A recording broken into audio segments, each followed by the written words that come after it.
नेलो ने रजीम चेंज किया कि पेट्रोल सस्ता किया जाएगा। और इस वक्त जो है वो आलमी मंडी में $74 फी बैरल का पेट्रोल है, यानी इमरान खान के दौरे हुकूमत से लगभग 30% सस्ता।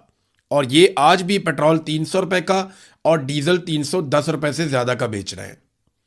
ये है जनाब इनकी गुड गवर्नेंस, और ये है पाकिस्तान की मिलिट्री एस्टेब्लिशमेंट का तजर्बा जिसे पाकिस्तान की आवाम भुगत रही है। और ढिटाई का आप अंदाज़ा करें, बेशर्मी का आप अंदाज़ा करें कि कौम की कमर तोड़ने के बावजूद ये शुक्रिया शहबाज शरीफ के ट्रेंड चला रहे हैं। ये एक दूसरे का शुक्रिया अदा कर रहे हैं। पहले मरियम नवाज की तरफ से एक बयान जारी करवाया जाता है कि अवाम को रिलीफ मिलना चाहिए, उसके बाद रिलीफ मिलता है थोड़ा सा, बहुत ही थोड़ा सा। कम से कम पेट्रोल की कीमत ₹200 लीटर से नीचे तो ले जाएं। अगर इमरान खान का मुकाबला नहीं कर सकते या ₹150 तक नहीं ले जा सकते तो चले ₹200 से नीचे तो ले जाएं पेट्रोल की कीमत। लेवी इन्होंने इतनी ज्यादा जो वसूल की हुई है इजाफी, उसे ही खत्म कर दें। लेकिन नहीं, ये ऐसा नहीं करेंगे, इसलिए कि ये मुल्क चलाने के काबिल नहीं है। नाजरीन, कश्मीर की सूरत हाल पे हम थोड़ी सी बात जरूर करेंगे। कश्मीर के बारे में ना मैंने एक ट्वीट पढ़ा समर अब्बास साहब का, बड़े अच्छे जर्नलिस्ट हैं। समर अब्बास के साथ मैंने टाइम गुजारा भी है, मैं उन्हें जानता हूँ, बहुत शरीफ आदमी है, बड़े अच्छे इंसान हैं। और वो क्योंकि कश्मीर के रहने वाले हैं तो कश्मीर के मामलात को भी वो समझते हैं। लेकिन वो इस्लामाबाद में हैं तो हम ये भी समझते हैं कि इस्लामाबाद में बैठ के पूरा सच आप नहीं बोल सकते, लेकिन आप इशारों के नाम में बात कर सकते हैं। तो वो ये कहते हैं कि एहतजाज में शिद्दत आ रही है, लोग जिद में आ गए और लोग बैठे हुए हैं। दूसरी जानिब जो एस्टेब्लिशमेंट है उसके हथकंडे भी यही हैं कि लोगों को थकाया जाए या लोग यहां से गैर मशरूत तौर पे उठ के चले जाएं। लेकिन जैसा कि मैंने पहले आपको बताया था, समर अब्बास ने वही इशारा दिया कि अगर आज लोगों ने एहतजाज खत्म कर दिया तो बड़े पैमाने पर क्रैकडाउन होगा, लोग गिरफ्तार होंगे, और ये जो ज्वाइंट अवामी एक्शन कमेटी है इसका कोई नाम लेने वाला बाकी नहीं छोड़ा जाएगा जो पाकिस्तान की एस्टेब्लिशमेंट करेगी। अब उन्हें इस बात का डर है कि अगर हम एहतजाज खत्म करते हैं तो हमारे ऊपर क्रैकडाउन होगा और हमारे मुतालबात तस्लीम नहीं किए जाते। तो यहां बीच का रास्ता क्या निकल सकता है? मौलाना फजलुर रहमान साहब ने कहा जी मैं आ जाता हूं बीच में और मैं रास्ता निकालता हूं बीच में से और मैं सालसी के लिए अपने आप को पेश करता हूं। तो इसको कबूल किया आज़ाद कश्मीर की ज्वाइंट अवामी एक्शन कमेटी ने। उन्होंने कहा ठीक है जी, फजलुर रहमान साहब करवाएं हमारी बातचीत और वो बीच में आ जाएं और सालसी करवाएं। मामला सादा सा है कि हमारे मुतालबात हैं, अवामी मुतालबात हैं, उनको पूरा किया जाए। हमारे ऊपर जो झूठे मुकदमात किए गए हैं और कलअदम करार दिया गया तंजीम को, वो भी ख़त्म किया जाए। लेकिन पाकिस्तान की मिलिट्री एस्टेब्लिशमेंट नहीं चाहती कि इस तंजीम से वाबस्ता लोग इलेक्शन में उतरें। लिहाजा मेरे ख्याल में वो अभी ताख़ीर करेंगे जब तक कि कागजात नामजदगी जमा करवाने का टाइम नहीं गुजर जाता, उसके बाद ही वो कोई बातचीत करेंगे।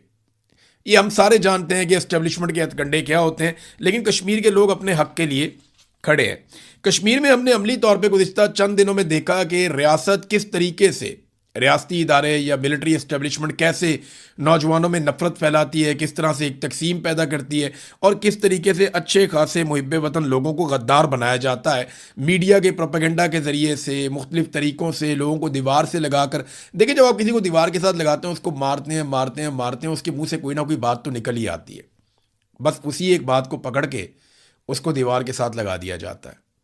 उसी एक बात को पकड़ के, बात का बतंगड़ बना के अच्छे खासे मुहिब्बे वतन लोगों को गद्दार बना दिया जाता है।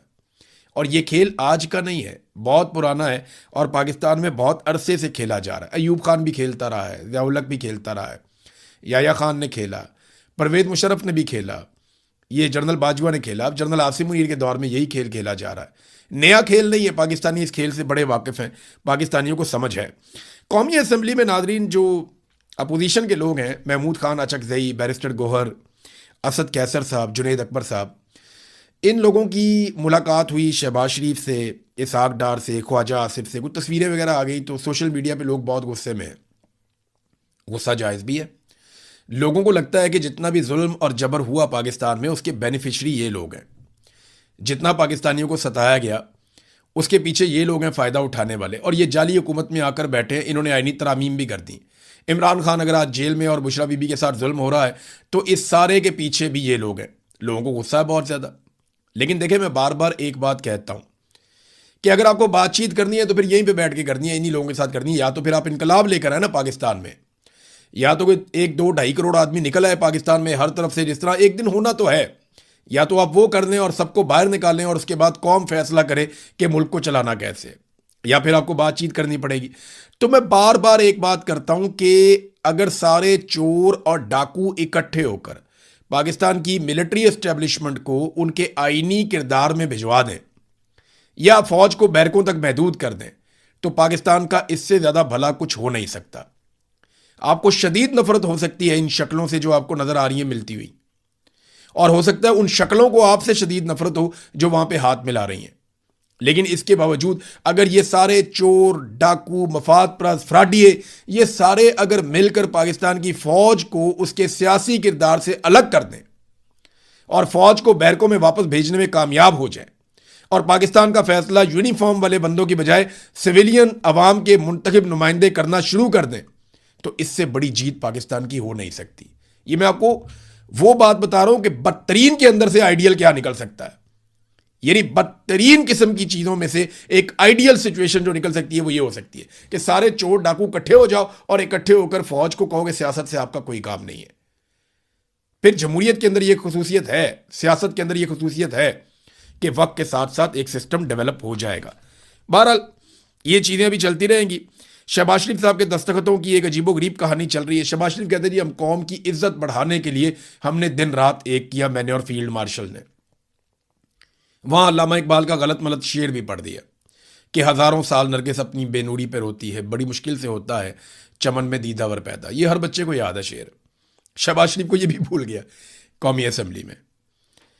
बौखलाए हुए बेचारे, उनको सिर्फ फील्ड मार्शल आसिम मुनीर का नाम याद है, उससे पहले वो सैयद ज़रूर लगाते हैं और फिर उनकी तारीफ़ें करते हैं, चाहे वो अक़वाम मुत्तहिदा में हो, किसी भी प्लेटफॉर्म पे हो, कहीं पे भी हो। उनको पता है कि ये वाला जूता मैंने हर हाल में पॉलिश करना है। वो करते हैं, वो करते हैं और करते रहेंगे जब तक उनकी सियासत है। अब उन्हें यही करना पड़ेगा। लेकिन कौम की बात ना करें बीच में, आप कौम को ना लेकर आए बीच में। अगर कौम का आपको इतना फिक्र होता कि कौम की इज्जत बढ़ रही है, इससे तो कौम की इज्जत तो उसमें थी कि आप उनके मैंडेट का एहतराम कर लेते। जहां कौम के राय का एहतराम नहीं किया गया, जहां कौम का पूरा मैंडेट चोरी कर दिया गया, वहां आप कैसे कह सकते हैं कि कौम की इज्जत के लिए? कौम की इज्जत के लिए नहीं, डोनाल्ड ट्रंप को और अमेरिकन एस्टेब्लिशमेंट को राजी करने के लिए आपने उनकी सहूलतकारी का काम किया, जिसको आप सालसी कह रहे हैं। सादी सी बात है। आप अमेरिका के मिशन के ऊपर थे कि जनाब हमने सालसी करनी है, और फायदा वैसे हुआ सबका। ये देखें, ये बात जो मानने वाली है वो मानने वाली है। पाकिस्तान ने जो रोल प्ले किया, चाहे इनकी नीयत यह थी कि डोनाल्ड ट्रंप को राजी करना है ताकि इमरान खान का खतरा टला रहे, डोनाल्ड ट्रंप को राजी रखना है ताकि पाकिस्तान के अंदर हम जितना भी जुल्म जबर और फसादियत करें उसके ऊपर कोई बोल ना सके। तो डोनाल्ड ट्रंप को राजी करने की नीयत से इन्होंने जो काम किया ना, वो काम इन्होंने ठीक किया कि इन्होंने ईरान और अमेरिका के बीच में सालिस का रोल प्ले किया। लेकिन याद रखिएगा, सालिस और भी बहुत सारे हो सकते थे, लेकिन अमेरिकन को शुरू में पाकिस्तानियों की जरूरत थी फेस सेविंग के लिए, और ये इस्तेमाल भी हुए। उसके बाद जिस तरह इनको मक्खन में से बाल की तरह निकाला गया वो आपके सामने है। लेकिन कंपनसेट हो जाएंगे आने वाले थोड़े दिनों में, आप देखेंगे ये कंपनसेट हो जाएंगे, इनसे वादा कर लिया गया। नादरीन, बार बार पाकिस्तान में कहा जाता है, ये वुज़रा कहते हैं कि हमने पासपोर्ट की बहुत इज्जत बढ़ा दी है, पाकिस्तानी पासपोर्ट की बहुत इज्जत हो गई है। पूरी दुनिया में पाकिस्तानी पासपोर्ट देखते ही इमिग्रेशन वाले खड़े हो जाते हैं, खड़े होकर सैल्यूट मारते हैं। उसके बाद पूछते हैं कि क्या आप पाकिस्तान से हैं? उसके बाद ठंडा मंगा लेते हैं, उसके बाद बैठ के बातें करते हैं, पूछते हैं जनाब आप इतने शानदार, इतने अजीम लोग आपने कैसे पैदा किए? बड़ी ऐसी बातें अजीबोगरीब। मैं यहाँ फिरता हूँ, मुझे तो कभी किसी ने नहीं ऐसे कहा। बल्कि ऐसा होता है बाद औक़ात कि हमारा पासपोर्ट देख के लोग कहते हैं आप वो वाली लाइन में चले जाएं, तो हम वो वाली लाइन में जाके खड़े हो जाते हैं। पासपोर्ट की इन्होंने कितनी इज्जत की है, जरा ये एक खबर, एक इंकशाफ है जो माजिद नज़ामी साहब ने किया है, जर्नलिस्ट हैं, वो एक इंकशाफ करते हैं और ज़रा इंकशाफ आप सुने, आप हैरान हो जाएंगे। 4 महीने पहले कलोरकोट भक्कर में, ये भक्कर का एक इलाका है कलोरकोट, वहाँ पे CCD के रवायती मुकाबले में एक 7 साल की कम सन बच्ची फायरिंग से मारी गई थी। ये पहली बच्ची नहीं है हानिया, ये 9 साल की बच्ची मारी गई, 9 से 10 साल इसकी उम्र है। एक 7 साल की बच्ची पहले भी मारी गई है और भक्कर के अंदर मारी गई है, CCD वालों की फायरिंग से मारी गई है। उस पर किसी सूबाई वजीर ने बात नहीं की, उस पर IG पंजाब का स्टेटमेंट नहीं आया, एडिशनल IG वगैरह ने उसके ऊपर कोई प्रेस कॉन्फ्रेंस नहीं की, CCD के हेड आकर अपने आप को अकाउंटेबल उन्होंने नहीं बनाया, वहां ये फूलों के गुलदस्ते लेकर नहीं गए, वहां पोस्टमार्टम रिपोर्टें वगैरह नहीं आई, वहां ये पेंट कोट और टाई लगा के सफाइयां पेश करने नहीं गए, क्योंकि उस बच्ची का कसूर पता क्या था कि वो पाकिस्तानी थी, उसका पासपोर्ट पाकिस्तानी था, उसका आईडी, उसकी शनाख्त पाकिस्तानी थी। ये जो बच्ची आई थी ना, क्योंकि ऑस्ट्रेलियन पासपोर्ट आ गया ना साथ, तो साथ ही सूरत हाल बदल गई। ये है पाकिस्तान के अंदर पाकिस्तानी पासपोर्ट और पाकिस्तानी शनाख्त रखने वाले की इज्जत। वो मुझे एक वाकया याद आया, मुझे बहुत दफ़ा और दोस्तों ने भी सुनाया कि यहाँ जमान पार्क से बंदे पकड़े गए, पुलिस वाले उठा के ले गए। बाद में पुलिस वाले भागे भागे आए, उनमें से पूछा जनाब फलां साहब कौन है? उन्होंने कहा जी मैं हूँ। उन्होंने कहा जी आपने बताया ही नहीं, आप तो ब्रिटिश नेशनल हैं। उन्होंने कहा जी हाँ मैं हूँ। आए आए सर, आप तो आए। उनको छुड़ा दिया, लेके चले गए।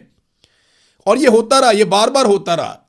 जो भी गैर मुल्की आदमी चाहे जबरी तौर पे लापता भी हुआ, जिसके पास किसी और मुल्क का पासपोर्ट है, उसको बड़ी इज्जत मिली है पाकिस्तान में। वो एम्बेसी वाले पूछते हैं ये हमारा शहरी है, आप क्या कर रहे हैं उसके साथ, छोड़ें उसको।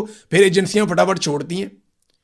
यहां पे सबको मुसीबत पड़ गई कि ये बच्ची, और मैं आपको बताऊं मेरा दिल रोया उस बच्ची के लिए, मुझे बहुत तकलीफ हुई कि यार उसका क्या कसूर था।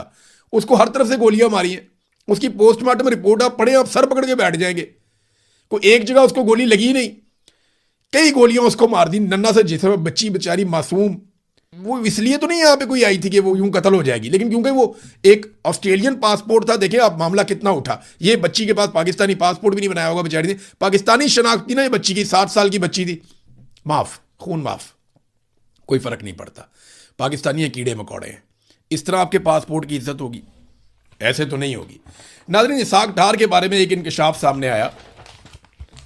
इसहाक डार साहब को एक तारीखी नौयत की चपेड़ पड़ी थी, और ये चपेड़ उनको पड़ी थी कनाडा में। और ये जनाब जो सज्जाद मुस्तफ़ा साहब हैं, सज्जाद मुस्तफ़ा बाजुआ, ये FIA के साबिक ऑफिसर हैं। इन्होंने इसके ऊपर इंकशाफ किए, और बड़ी इंटरेस्टिंग बात सज्जाद मुस्तफ़ा बाजुआ साहब ने बताई। ये साबिक FIA ऑफिसर हैं। वो कहते हैं जी कि इसहाक डार को कैनेडियन वजीर ख़जाना ने किस तरह शर्मिंदा किया। मैं आपको बहुत ज़बरदस्त वाक़या सुनाता हूँ। इसहाक डार कनाडा में एक वलीमे में शिरकत करने के लिए टोरंटो आए थे। टोरंटो कौंसलेट ने उनकी कैनेडियन सूबे ओंटारियो के वजीर ख़जाना से रेस्टोरेंट में एक मुलाकात का एहतमाम किया कि जनाब एक वजीर ख़जाना आपसे हम मिलवाएंगे, एक सूबे का, आपको रेस्टोरेंट के अंदर आपको बड़ा एक मुलाकात होगी। तो मेरे अलावा फॉरेन ऑफिस के 2 और सीनियर अफसर भी मुलाकात में मौजूद थे। हमें उम्मीद थी कि वो हमारे मुल्क के फ़ायदे के लिए कोई बात करेंगे, लेकिन डार साहब ने अपनी काबिलियत की तारीफ़ें शुरू कर दी, और फिर अपने और अपने बेटे के दुनिया भर में फैले कारोबार और दौलत के बारे में शेखियां मारने लगे, जैसे वो किसी पाकिस्तानी पर अपनी दौलत का रोब जमा रहे हों। जैसे पाकिस्तान में करते हैं ना, मेरा इधर भी कारोबार है, उधर भी कारोबार है, उधर भी कारोबार है, मैंने दुबई में भी बनाया हुआ है, मैंने लंदन में भी बनाया हुआ है, मैं यूरोप में ये कर रहा हूँ, फलानी जगह ये कारोबार कर रहा हूँ, मेरा बेटा जो है वो फलां जगह कारोबार कर रहा है। डार साहब ने जनाब चुक के रखी गेम अपनी। जैसे पाकिस्तान में शोखियाँ मारते हैं, वो जो कैनेडियन एक सूबा है उसके वजीर ख़जाना के सामने भी ये शोखियाँ मार के अपनी दौलत का रोब जमा रहे थे। कैनेडियन वजीर जो है वो खामोशी से सारी बातचीत सुनता रहा। फिर उसने सिर्फ एक सवाल करके डार साहब के 14 तबक रोशन कर दिए।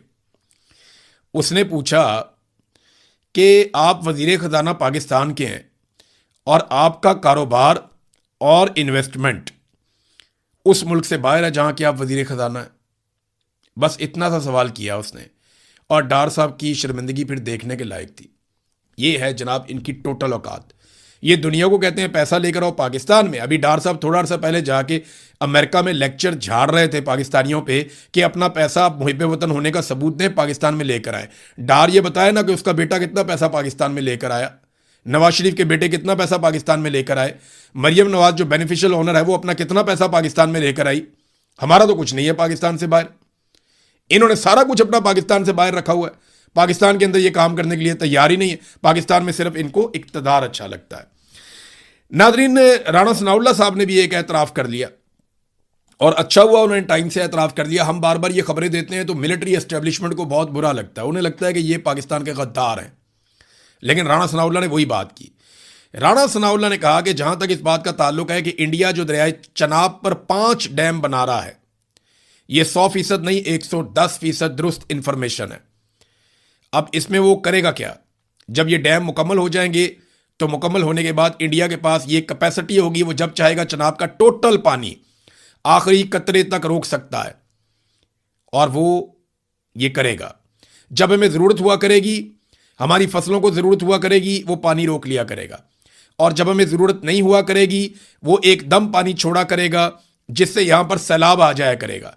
यानी हम एक ही साल में कभी कहत साली में हुआ करेंगे और कभी सैलाब की नजर हुआ करेंगे। ये राणा सनाउल्लाह का स्टेटमेंट है। तो वो जो DGISPR ने कहा था कि तुम हमारा पानी रोकोगे, हम तुम्हारा सांस रोक देंगे, वो कब रोकेंगे? उन्होंने रोक लिया पानी। एक के बाद एक डैम आपके पानी के ऊपर, मेरे पानी के ऊपर, पाकिस्तानियों के पानी के ऊपर वो बना रहे हैं, और हम टैक्स दे रहे हैं अपने दिफा के लिए। हमारे पानी का दिफा ही नहीं हो पा रहा। भारत कब्जा करके बैठ गया हमारे पानी पे, वो हमारी प्रॉपर्टी है और आलमी मुआहदों के मुताबिक वो हमारी प्रॉपर्टी है। और हमारे मिलिट्री के जो तर्जुमान है उन्होंने कहा था कि हम तुम्हारा सांस रोक देंगे। कब रोकेंगे? रोके ना उनका सांस, छुड़वाए ना अपना पानी।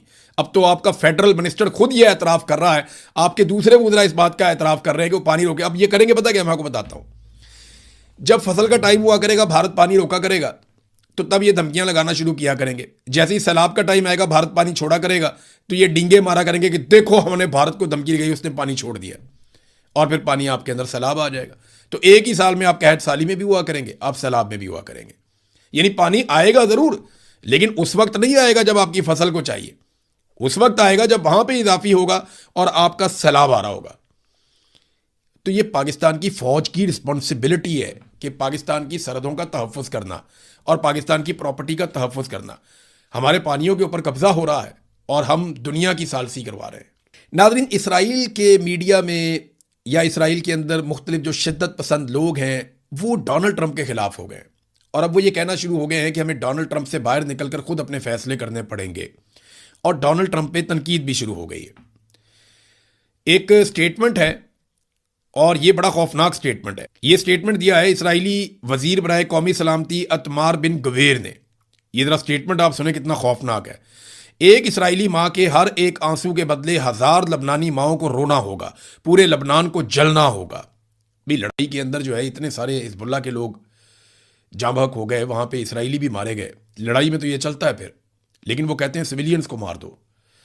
अमरीकियों के पूरे एहतराम के साथ इसराइल को पूरी दुनिया पर यह वादे कर देना चाहिए कि हमारे बेटों का खून और हमारे शहरियों का तहफ़्फ़ुज़ रायगा जाने के लिए नहीं है, पूरे लबनान को जलना होगा। हमारा अव्वलीन फ़र्ज़ इसराइल के फ़ौजियों की हिफाजत करना है, और ये अहद बाकी तमाम तरजीहात पर मुकद्दम है। मैंने वज़ीर आज़म से अपनी निजी मुलाकातों में यह भी कहा कि एक इसराइली माँ के हर एक आंसू के बदले 1000 लबनानी माओं को रोना होगा। ये पिंग पोंग का खेल अब बहुत हो चुका। मशरिक़ वस्ता में आप नपे तुले जवाबात और तहम्मुल मजाजी से नहीं जीतते। आपको बेकाबू और शदीद जारहाना होना पड़ता है नेस्तो नाबूद करने के लिए, दहशत को कुचलने के लिए। ये जनाब आप अल्फाज हैं एक मिनिस्टर के जो नेतन्याहू की कैबिनेट के हैं, तो आप अंदाज़ा कर लें। ईरानी वज़ीर ख़ारजा अब्बास इराक्ची ने इसके ऊपर जवाब दिया। उन्होंने कहा यह किसी आम नस्ल कुश दीवाने का गुस्सा या बरबराहट नहीं है, ये इसराइली हुकूमत के वज़ीर दाखिला सिक्योरिटी, नेशनल सिक्योरिटी मिनिस्टर की एक अवामी पोस्ट है। तिल-उल-बैब में कायम यह नस्ल कुश गिरोह पूरी इंसानियत के लिए खतरा है। यह तमाम इंसानों को खतरे में डालता है। इसकी वाहिद दिलचस्पी मुस्तकिल जंग है। ये जनाब उनकी तरफ से स्टेटमेंट आ गया। नाज़रीन, डोनाल्ड ट्रंप जो है ना वो पंगे लेने से बाज नहीं आते। अब उन्होंने जो नया पंगा लिया है वो इटली की वज़ीर आज़म जॉर्जिया मेलोनी के साथ ले लिया। डोनाल्ड ट्रंप ने कहा क्या? उन्होंने कहा वो मेरे साथ तस्वीर खिंचवाने के लिए इस कदर ख्वाहिशमंद थी कि उन्होंने मुझसे इल्तिजा की थी, मिन्नत की थी तस्वीर खिंचवाने के लिए। मैं तो ऐसा ना करता, तस्वीर ना खिंचवाता, लेकिन मुझे उन पर तरस आ गया। वो शायद इस बात पर खुश है कि मैंने उनसे बात की। मैं उनसे बात करने का कतई पाबंद नहीं था। ये डोनाल्ड ट्रंप ने कहा इटली की वज़ीर आज़म के बाद। किसी ना किसी पे चढ़ाई करके रखते हैं ट्रंप साहब। फिर उन्होंने कहा, जो इटली की वज़ीर आज़म है उन्होंने भी जवाब दिया। फिर उन्होंने कहा जी कि कुछ चीज़ें ऐसी होती हैं जो फौरी जवाब की हकदार होती हैं। डोनाल्ड ट्रंप के बयानात सरासर मनगढ़ंत हैं। सच्ची बात यह है कि मैं हैरान और परेशान हूँ। मैं नहीं जानती कि अमेरिका के सदर अपने इत्तेहादियों के साथ इस तरह का रवैया क्यों इख्तियार करते हैं। आखिरकार ऐसा पहली बार तो नहीं हुआ है। मैं सिर्फ इतना कह सकती हूँ कि यह इंतहाई अफसोसनाक बात है कि वो इस तरह का अज़म मगरिब के दुश्मनों, अमेरिका के दुश्मनों और उन रहनुमाओं के खिलाफ नहीं दिखाते जिनके लिए वो इसके बरक्स बहुत ज़्यादा नरम और लचकदार रवैया रखते हैं। वो कहते हैं हमारे दुश्मनों से तो आप ऐसे रवैया नहीं रखते, हम आपके इत्तेहादी हैं, हमारे साथ आप बदतमीज़ी करते हैं। लेकिन इन्हें एक बात याद रखनी चाहिए, इटली और मैं कभी भीख नहीं मांगते, इल्तिजा नहीं करते। ये जॉर्जिया मेलोनी ने डोनाल्ड ट्रंप को जवाब दिया। अब एक और जवाब भी आया इटली की जानिब से। वजीर आजम जॉर्जिया मेलोनी के बारे में सदर ट्रंप के संगीन और तौहीन आमेज अल्फाज से पूरे इटली की दिलाजारी हुई है। और उसके बाद इटली के वजीर खारजा अंटोनियो ताजानी, उन्होंने ये ऐलान किया कि इस वजह से मैंने अमेरिका का अपना वो दौरा मनसूख करने का फैसला किया है जो अगले 21 और 22 जून को होना तय था। यानी अभी उन्होंने जो जाना था, उन्होंने कहा जी मैं नहीं जा रहा अमेरिका, मेरी वजीर आजम की डोनाल्ड ट्रंप ने बेइज्जती। बिस्मिल्लाहिर्रहमानिर्रहीम, अस्सलाम वालेकुम नादरीन, आप यूट्यूब चैनल देख रहे हैं, मैं इमरान खान हूं। नादरीन, दस्तखत तो हो गए, पंगे लेते रहते हैं, एमओयू के ऊपर डोनाल्ड ट्रंप के भी हो गए और ईरानी सदर के भी हो गए, लेकिन अब ईरान के साथ दोबारा जैसे डोनाल्ड ट्रंप ने किए वो तस्वीर भी आ गई है। तो इसराइल इतना कोई डोनाल्ड ट्रंप के लिए खुशी की बात नहीं है, क्योंकि ईरान ने इस लड़ाई को न सिर्फ मैदान में जीता बल्कि टेबल के ऊपर भी ईरान ने इस लड़ाई को जीता है। अमेरिका को दो चीजें हासिल हुई। नंबर एक, अब तक ईरान एटमी धमाका नहीं कर पाएगा।